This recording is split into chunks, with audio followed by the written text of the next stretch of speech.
অভাগা যেদিকে চায় সাগর শুকিয়ে যায়, বাংলা এই প্রবাদটা শুনে থাকবেন নিশ্চয়ই। আর এই প্রবাদের মতোই অবস্থা হয়েছে সাকিব আল হাসানের। আল হাসান হয়েছেন অভাগা, আর তিনি যেদিকে তাকাচ্ছেন সেদিকেই সাগর শুকিয়ে যাচ্ছে।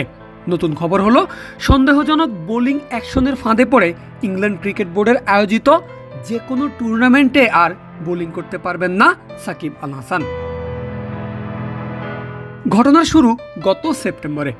সে সময় একটা মাত্র 4 দিনের ম্যাচ খেলার জন্য ইংলিশ কাউন্টি দল সারের সাথে চুক্তিবদ্ধ হয়েছিলেন আল হাসান। সেই ম্যাচে সাকিব একাই বোলিং করেছিলেন প্রায় 70 ওভার, কিন্তু ম্যাচ শেষেই ফেটেছিল বোমা।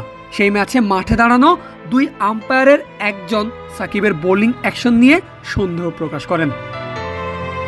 বছর শেষের খুশি নগদে হবে বেশি। নগদ পেমেন্টে নির্দিষ্ট ক্যাটাগরির কেনাকাটায় 300 টাকা পর্যন্ত ক্যাশব্যাক।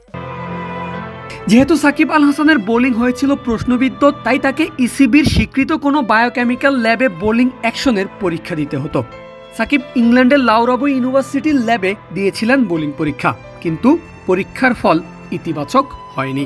ইউনিভার্সিটির ল্যাব ইংল্যান্ড ক্রিকেট বোর্ডকে জানিয়েছে বোলিংয়ের সময় সাকিবের কোনোই 15 ডিগ্রির বেশি বাঁকা হয়, যা কিনা ক্রিকেটের বোলিংয়ের জন্য অবৈধ। এই রিপোর্ট হাতে পেয়েই ডিসেম্বরের 10 তারিখ থেকে ইসিবির আয়োজিত সব টুর্নামেন্টে সাকিবের বোলিং নিষিদ্ধ ঘোষণা করা হয়। শোনা যাচ্ছিল ইংলিশ কাউন্টির শক্তিশালী দল সারের সাথে দীর্ঘমেয়াদে চুক্তি করতে পারেন সাকিব আল হাসান, কিন্তু ইসিবির দেওয়া এই নিষেধাজ্ঞা নিশ্চিতভাবেই আল হাসানের এই সম্ভাব্য চুক্তির অন্তরায় আসবে। শুধু সারেই নয়, কাউন্টির কোনো দলই বোলিংয়ে নিষিদ্ধ সাকিবকে স্কোয়াডে ভেড়াতে চাইবে না। তবে সাকিবের ওপর ইসিবির এই নিষেধাজ্ঞা কিন্তু আজীবনের জন্য নয়।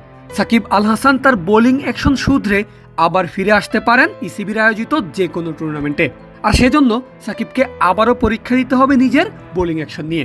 এবার যদি বোলিং করার সময় সাকিবের কোনোই 15 ডিগ্রির কম বাঁকে, তবেই ইসিবি তাদের নিষেধাজ্ঞা তুলে নেবে। এদিকে একই দিনে লঙ্কা টি10 লিগে সাকিবের দল গল মার্ভেলের মালিককে ফিক্সিং এর দায়ে গ্রেফতার করেছে লঙ্কান পুলিশ।